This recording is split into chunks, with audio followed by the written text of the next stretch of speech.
रामराम मित्रांनो, आज आपण बघणार आहोत की आपल्या सोयाबीन पिकाला फुल अवस्थेमध्ये आपल्या कोणत्या 4 चुका करायच्या नाहीत की जेणेकरून आपलं उत्पन्न कमी होणार नाही. तर मित्रांनो, पहिली म्हणजे आपल्याला फुलोरा अवस्थेमध्ये नत्राचा वापर करायचाच नाही, म्हणजे युरिया टाकायचा नाही. आणि आपण जे कोणती टॉनिकची फवारणी घेतो त्याच्यामध्ये नत्राचे प्रमाण नसले पाहिजे याची खात्री करून आपण फवारणी करावी मित्रांनो.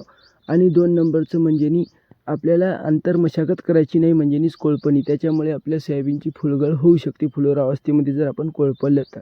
3 नंबर मित्रांनो, जर पाण्याचा जर टंचाई आली तर आपण स्प्रिंकलरने पाणी देऊ नये, पाट पाण्याने पाणी दिलेले चांगले स्प्रिंकलरपेक्षा मित्रांनो.